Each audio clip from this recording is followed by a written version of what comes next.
Hello guys, so welcome to my YouTube channel once again. तो आज हम continue करने वाले हैं standard 9 maths chapter 1 number systems part 3। Okay, तो आज हम कंटिन्यू करेंगे कुछ एग्जांपल से। हमारा टॉपिक है operations on real numbers, sorry operations on real numbers. अब आते हैं हम एग्जाम्पल नंबर 12 पे। एग्जाम्पल नंबर 12 में क्या बोला गया है कि ये जो सारे नंबर्स दिए हुए हैं वो रेशनल है या इरेशनल, वो हमें चेक करना है। यहाँ पे हमें √5 की वैल्यू दी हुई है, √5 की वैल्यू दी हुई है 2.236 and then √2 is equal to 1.4142 and pi is equal to 3.1415। Okay, अब हमें फाइंड करना है कि ये सब रेशनल है या इरेशनल है। ओके, अब 7√5 यानी कि 7 इंटू √5,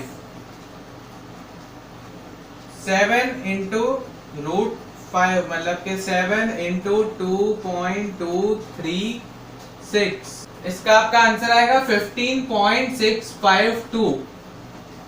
ओके, फिर उसके बाद है 7/√5 यानी कि 7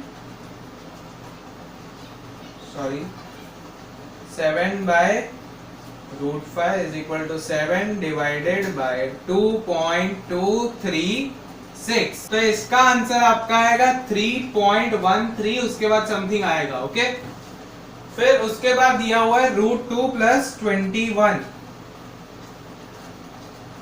√2 की वैल्यू है 1.4142।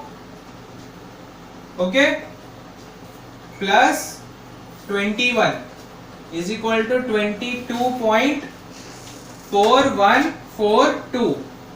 ओके, फिर है पाई -2 मतलब के 3.1415 प्लस -2 मतलब के 1.1415 डॉट डॉट डॉट डॉट। अब यहाँ पे क्या हमें एग्जैक्ट वैल्यूज नहीं दी हुई है सबकी, ये जो वैल्यूज है वो एक्सपेंड होती जा रही है। डॉट डॉट डॉट मतलब कि ये एक्सपेंड होती जाती है। ये क्या है? Non terminating non recurring decimals expansions या non terminating non repeating decimal expansions. Okay, तो ये सारे अगर नॉन टर्मिनेटिंग नॉन रिकरिंग है तो इसे हम क्या कहेंगे? रेशनल या इरेशनल? ये सारे के सारे हैं इरेशनल, क्योंकि ये कभी एंड नहीं होते और कभी रिपीट भी नहीं होते। ओके, फिर उसके बाद आते हैं हम एग्जांपल नंबर 13 पे। यहाँ पे हमें 2√2 + 5√3 और √2 - 3√3 को ऐड करना है। ओके, तो उसके लिए पहले हम सारे ब्रैकेट्स खोल देंगे। 2√2 + 5√3 प्लस √2 - 3√3। ओके, अब हम क्या करेंगे? √2 वाले जो टर्म्स है पहले उन्हें ऐड करेंगे, फिर उसके बाद जो √3 वाले टर्म्स है उन्हें ऐड या सब्सट्रैक्ट करेंगे। ओके, अब 2√2 + √2 मतलब क्या हो गया? 3√2। जैसे हम बोलते हैं 2x + x = 3x, तो यहाँ पे भी वही केस है। फिर उसके बाद 5√3 - 3√3, 5x - 3x तो आता क्या है? 2x, तो यहाँ पे क्या हो जाएगा? 2√3। ओके, तो ये था हमारा आंसर। फिर उसके बाद हम आते हैं एग्जाम्पल नंबर 14 पे।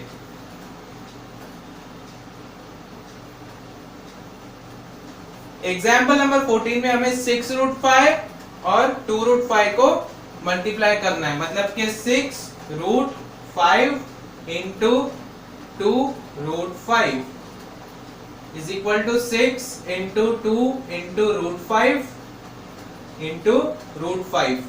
अब √5 इंटू √5 मतलब कि √5 square and 6 into 2 is equal to 12। अब √5 का स्क्वायर क्या होता है 5, तो 12 इंटू 5 इज इक्वल टू 60, तो इसका आंसर आ गया 60। ओके, तो गाइस हमने पहले देखा था कि एक इरेशनल नंबर को नंबर लाइन पे कैसे रिप्रेजेंट करते हैं। अब हम देखेंगे कि एक इरेशनल नंबर को हम ज्योमेट्रिकली कैसे रिप्रेजेंट कर सकते हैं। Okay, so let's start. अब सपोज वो इरेशनल नंबर है √x, ओके, जहां पे x परफेक्ट स्क्वायर नहीं है, तो √x क्या हुआ इरेशनल हुआ। अब हम क्या करेंगे, एक लाइन सेगमेंट ड्रॉ करेंगे। इसका मेजर क्या होगा x यूनिट्स, यूनिट मतलब के सेंटीमीटर भी हो सकता है, मिलीमीटर भी हो सकता है, मीटर भी हो सकता है। हालांकि मीटर हमारे पेज में आएगा नहीं, इसलिए हम x सेंटीमीटर सपोज करते हैं। फिर क्या करेंगे, ये दोनों पॉइंट्स को हम नाम देंगे a और b।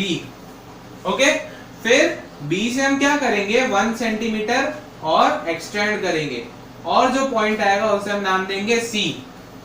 अब हमें करना क्या है, a और c का मिड पॉइंट ढूंढना है, वो अप्रोक्सीमेटली आएगा यहां पे। अब ये जो पॉइंट है इसे हम नाम दे देंगे o, ठीक है, ये जो पॉइंट है उसको हम नाम देंगे o। अब o को सेंटर लेंगे, रेडियस लेंगे OA, centre O, radius OA। फिर एक सेमी सर्कल बनाएंगे। ओके, फिर हम B से एक परपेंडिकुलर लाइन ड्रॉ करेंगे। ओके, कहां तक, जहां तक ये सर्कल जा रहा है। फिर हम C से और एक्सटेंड करेंगे इसे, जहां पे सर्कल और B से जाती हुई लाइन इंटरसेक्ट हो रही है, ये पॉइंट को हम नाम दे देते हैं D। ओके, तो अब D से हम क्या करेंगे, B को सेंटर लेंगे और BD रेडियस लेंगे, और फिर एक डॉटेड क्वार्टर बनाएंगे। क्वार्टर मतलब के 1/4 ऑफ ए सर्कल। ओके, फिर ये जो पॉइंट आया E, वो क्या है √x। यहां पे टेक्स्ट बुक में एग्जांपल लिया गया है √3.5 सेंटीमीटर का, तो वही हम सब चेंज कर देंगे, मेजर लेंगे 3.5 सेंटीमीटर का, AB is equal to 3.5 centimetre. फिर उसके बाद हम 1 सेंटीमीटर एक्सटेंड करेंगे। ओके, फिर क्या करेंगे, हम इसका मिड पॉइंट ढूंढेंगे। फिर मिड पॉइंट ढूंढने के बाद एक सेमी सर्कल बनाएंगे। फिर ये जो B पॉइंट है वहां से परपेंडिकुलर लाइन, फिर वहां से एक क्वार्टर बनाएंगे या क्वाड्रेंट बनाएंगे। फिर यहाँ पे जो पॉइंट आएगा E, वहां पे हमको मिल जाएगा √3.5। तो ये हमने क्या किया, √3.5 या कोई भी इरेशनल नंबर को हमने ज्योमेट्रिकली रिप्रेजेंट किया। ओके, सो गाइस अब हम करने वाले हैं एग्जाम्पल नंबर 16। एग्जाम्पल नंबर 16,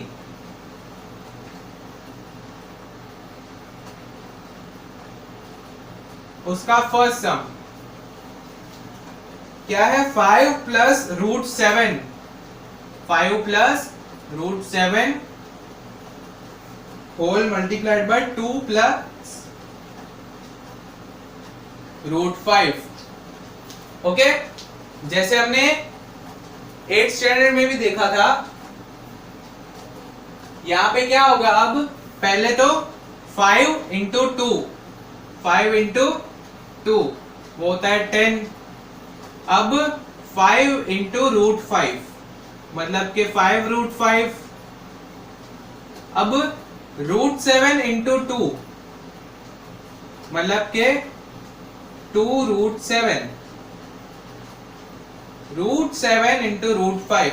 अब यहाँ पे क्या होता है, सपोज कोई नंबर है रूट ए, ओके, कोई इरेशनल नंबर है रूट ए इंटू दूसरा इरेशनल नंबर रूट बी। तो यहां पे क्या होता है, रूट ए इंटू रूट बी क्या होता है, रूट ए बी हो जाता है। ओके, वैसे ही हम यहां करेंगे रूट 7 इंटू रूट 5 मतलब के रूट 7 इंटू 5, 7 इंटू 5 होता है 35, तो हम यहां लिखेंगे रूट 35। ओके, तो हमने ऐसे सिंप्लीफाई कर दिया। फिर उसके बाद सेकंड क्वेश्चन दिया हुआ है 5 plus root 5 into 5 minus root 5।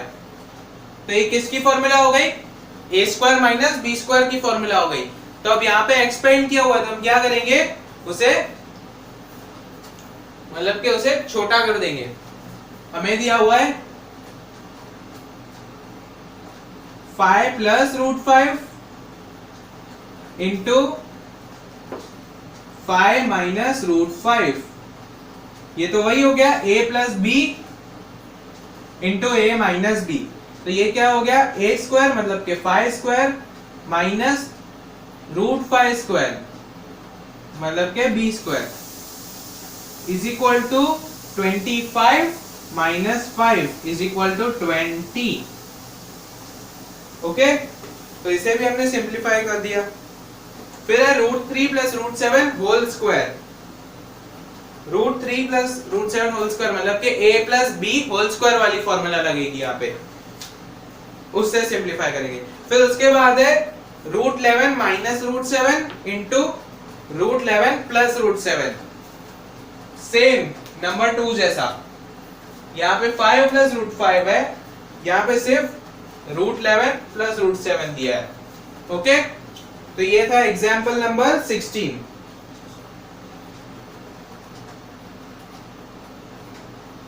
अब हम रेशनलाइजिंग पढ़ने वाले हैं। एग्जाम्पल नंबर 17 देखते हैं। Example number 17। एग्जाम्पल नंबर 17 में हमें नंबर दिया है 1 बाय रूट 2। इसे हमें रेशनलाइज करना है। रेशनलाइज मतलब ये कि जो डिनोमिनेटर है वो इरेशनल नहीं होना चाहिए, वो रेशनल होना चाहिए। तो अभी हम क्या करेंगे, डिनोमिनेटर को रेशनल करना है, तो न्यूमरेटर और डिनोमिनेटर दोनों को रूट 2 से मल्टीप्लाई करेंगे, क्योंकि रूट 2 इंटू रूट 2 वो क्या हो जाएगा, 2 हो जाएगा, और 2 एक रेशनल नंबर है।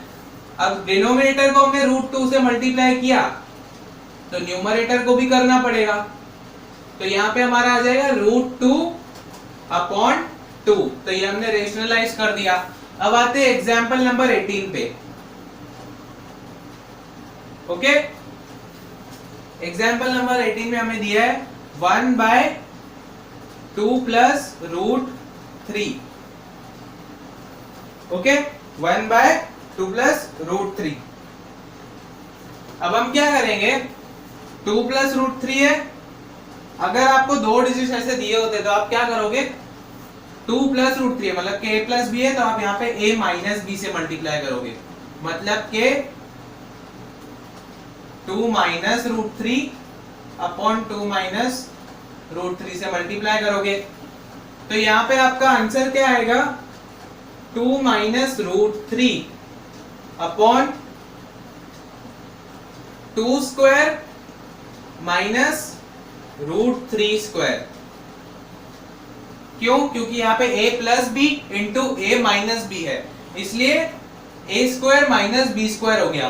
ओके, उसके बाद हम क्या करेंगे, ये 2 स्क्वायर मतलब 4 एंड रूट 3 स्क्वायर मतलब 3, तो 4 माइनस 3 1 हुआ। तो लास्ट में क्या बचा, 2 माइनस रूट 3 अपॉन 1 यानी कि 2 माइनस रूट 3। ये भी हमने रेशनलाइज कर दिया। तो इसे हम क्या करते हैं, इसे हम क्या कहते हैं, रेशनलाइजेशन। ओके गाइस, अगर आपको याद हो तो हमने एग्जाम्पल 12 में जो क्वेश्चन देखा था, मतलब कि आपको फाइंड करना था कि ये नंबर्स रेशनल है या इरेशनल। ओके, तो उसमें आपको कुछ वैल्यूज दी थी √5 की वैल्यू दी थी, √2 की वैल्यू दी थी। ओके, तो वो फाइंड आउट कैसे करते हैं उसके ऊपर मैं एक स्पेसिफिक 1 मिनट का वीडियो यानी कि शॉर्ट वीडियो बनाने वाला हूं। तो आप उसके लिए हमारे वीडियो मतलब हमारे चैनल को सब्सक्राइब कर दीजिए, तो आपको नोटिफिकेशन मिल जाएगा। ओके, और जैसे ही वो वीडियो मैं बनाऊंगा तो लिंक मैं आपको कमेंट सेक्शन में दे दूंगा। ओके, सो गाइस अब हम स्टार्ट कर रहे हैं एक्सरसाइज 1.5। उसमें हम सबसे पहले सॉल्व करेंगे question number 3।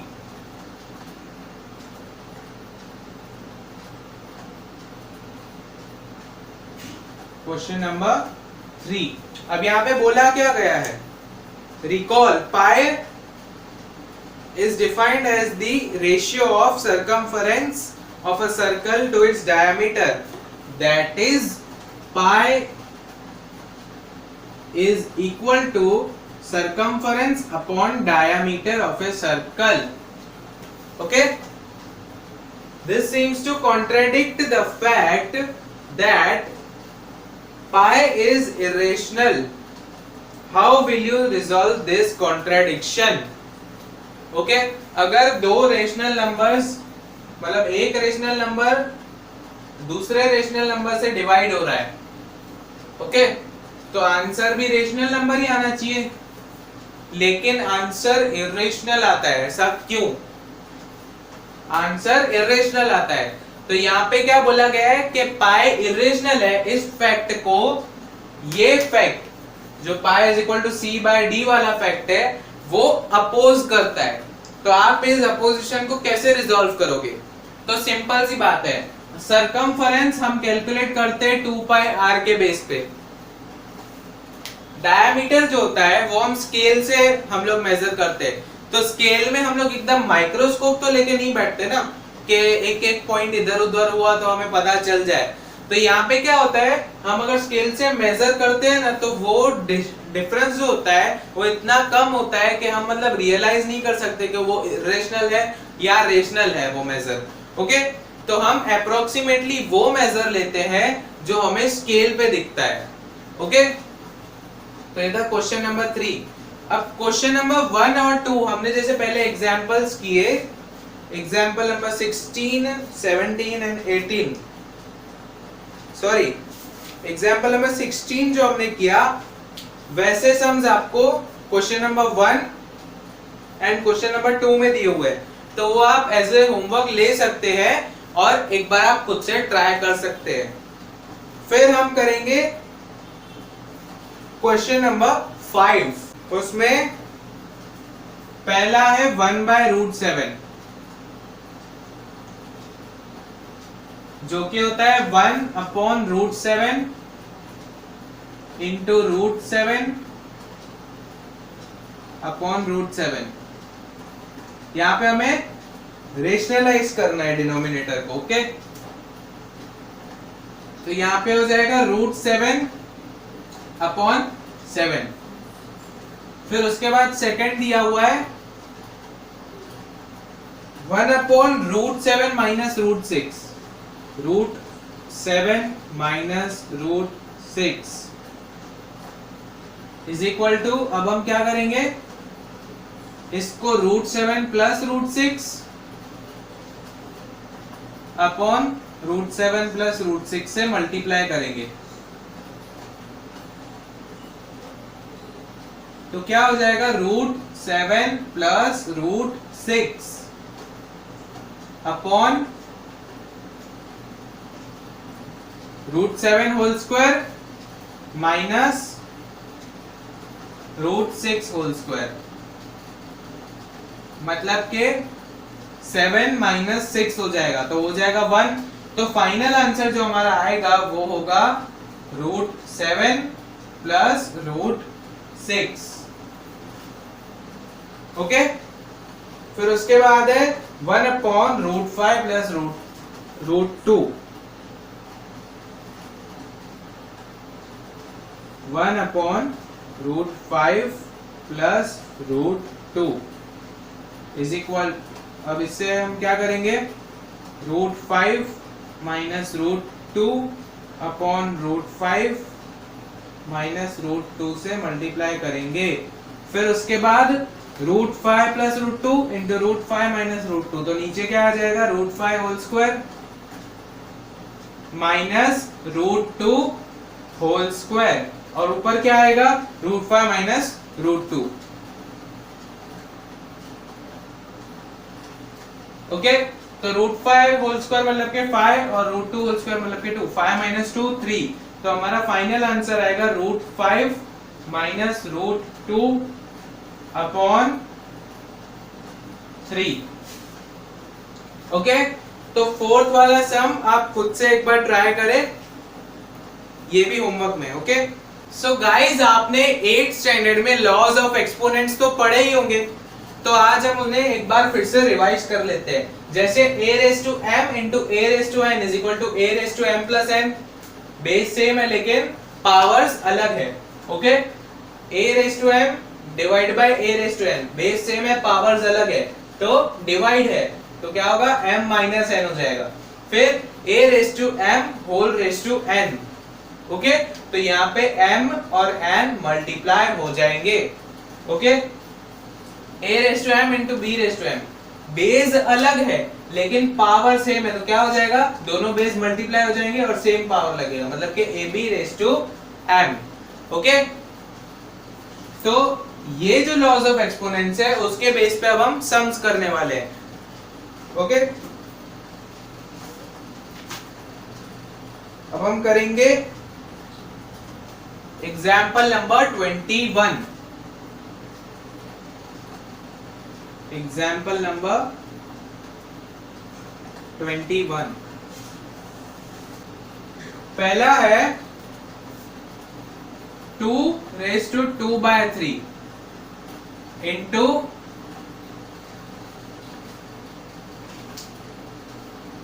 2 raise to 1 by 3।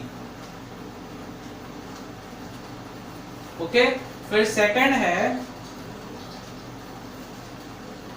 3 raise to 1 by 5 whole raise to 4। फिर थर्ड है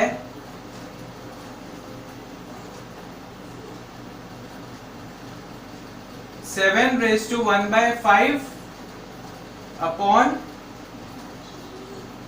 7 raise to 1 by 3। And then fourth है 13 raise to 1 by 5 into 17 raise to 1 by 5। Okay, तो फर्स्ट में क्या है 2 raise to 2 by 3 into 2 raise to 1 by 3, base same है लेकिन powers अलग है, तो हम क्या करेंगे 2 raise to 2 by 3 plus 1 by 3 जो होता है 3 बाय 3, तो यानी कि 1 हुआ, तो आंसर आएगा 2। फिर उसके बाद है 3 raise to 1 by 5 whole raise to 4, यहाँ पे 1 बाय 5 और 4 मल्टीप्लाई हो जाएंगे, तो आंसर क्या आएगा 3 रेज टू 4 बाय 5। ओके, फिर उसके बाद है 7 raise to 1 by 5 divide by 7 raise to 1 by 3, तो यहाँ पे क्या होगा बेस सेम है पावर्स अलग है और डिवीजन है, तो 1 बाय 5 माइनस 1 बाय 3, 5 3 जा 15, तो यहाँ पे हो जाएगा 3 माइनस 5 अपॉन 15 पावर में 7 रेज टू 3 माइनस 5 अपॉन 15, तो यहाँ पे क्या हो जाएगा 7 raise to minus 2 by 15। Okay, final answer हमारा क्या आएगा, या तो 7 रेज टू माइनस 2 बाय 15 या तो 1 अपॉन 7 रेज टू 2 बाय 15, जैसे हम 8th स्टैंडर्ड में भी करते थे 1 upon 7 raise to 2 by 15। Okay, अब करते हैं फोर्थ वन। यहाँ पे क्या है बेस अलग है लेकिन पावर सेम है, 13 raise to 1 by 5 into 17 raise to 1 by 5, power same है, तो क्या करेंगे 13 इंटू 17 होल रेज टू 1/5। तो आंसर क्या आएगा 13 into 17 मतलब कि 13 7 are 91, 9 carry, 13 1 are 13 plus 9 22 21 whole raised to 1/5। Okay, तो ये था एग्जांपल नंबर 21। अब हम मूव ऑन होंगे एक्सरसाइज 1.6 पर। फर्स्ट है फाइंड 64 रेज टू 1/2। अब यहाँ पे आपको एक बात ध्यान में रखनी है, रूट ए मतलब के a raise to 1/2, 64 raise to 1/2 is equal to root 64। Root 64 का आंसर क्या होता है 8। तो हमारी वैल्यू आ गई फर्स्ट की। फिर उसके बाद दिया हुआ है 32 रेज टू 1/5। 32 रेज टू 1/5 मतलब के अबे आपने रूट 64 लिया, अब उसके बाद आप कैसे दूसरे मेथड से कैसे कर सकते हो वो दिखाता हूं। 32 मतलब होता है 2 raise to 5 whole raise to 1/5। अब यहाँ पे क्या होगा पावर्स मल्टीप्लाई हो जाएंगे। अब 5 इंटू 1/5 मतलब के 1 होता है, तो यहाँ पे आंसर क्या आ जाएगा आपका 2। फिर उसके बाद दिया हुआ है 125 raise to 1/3। 125 raise to 1/3 is equal to 5 raise to 3 whole raise to 1/3। अब 3 इंटू 1/3 मतलब के 1 होता है, तो यहाँ पे आंसर आ जाएगा 5 रेज टू 1 यानी के 5। तो ये हमारा क्वेश्चन 1 कंप्लीट हुआ। फिर उसके बाद सेकंड क्वेश्चन भी फाइंड है। तो फाइंड में 9 रेज टू 3/2, 9 रेज टू 3/2 यहाँ पे कर लेते हैं। 9 रेज टू 3/2 मतलब के 3 raise to 2 whole raise to 3/2। 2 into 3/2 मतलब के 3 हुआ, और यहाँ पे क्या बचेगा 3 रेज टू 3। 3 रेज टू 3 मतलब के 27। ओके, फिर उसके बाद क्या दिया हुआ है 32 रेज टू 2/5। ओके, अब यहां पे वही करेंगे हम 2 raise to 5 into 2 raise to 5 upon 2 raise to 5 raise to whole raise to 2/5। अब 5 इंटू 2/5 तो क्या होगा 2 बचेगा, मतलब कि यहाँ पे बचा 2 स्क्वायर इज इक्वल टू 4। फिर उसके बाद दिया हुआ है 125 रेज टू उसके बाद दिया हुआ है 16 raise to 3/4। 16 raise to 3/4, 2 raise to 4 मतलब 16 होता है। अब होल रेज टू 3/4 तो 4 इंटू 3/4 तो 4 4 कैंसिल, यहाँ पे बचेगा 2 क्यूब। 2 क्यूब का वैल्यू होता है 8। ओके, फिर उसके बाद दिया हुआ है 125 raise to -1/3 is equal to 5 cube whole raise to -1/3 मतलब के 5 रेज टू -1 हुआ। ओके, 5 रेज टू -1 मतलब के 1/5। ओके, अब 1.6 में जो लास्ट क्वेश्चन है क्वेश्चन नंबर 3 सिंप्लीफाई, वो आप होमवर्क के तौर पर अपने आप से ट्राई कर सकते हैं। ओके, तो इससे आपकी प्रैक्टिस भी होगी और आपका कंसेप्ट क्लियर भी होगा। अगर आपको कोई भी डाउट्स हो तो आप कमेंट सेक्शन में लिख सकते हैं। सो गाइज, आज के लिए बस इतना ही। आप इस वीडियो को लाइक, कमेंट और शेयर करना बिल्कुल भी ना भूलें। अगर आप हमारे चैनल पे न्यू हैं तो प्लीज प्लीज प्लीज आप सब्सक्राइब कीजिए, और सब्सक्राइब के बाजू में जो बेल बटन दिखेगा उसे भी प्रेस कर दीजिए, ताकि आपको मेरे हर एक वीडियो की नोटिफिकेशन मिलती रहे और आप नॉन स्टॉप पढ़ते रहे। Thank you for watching and bye.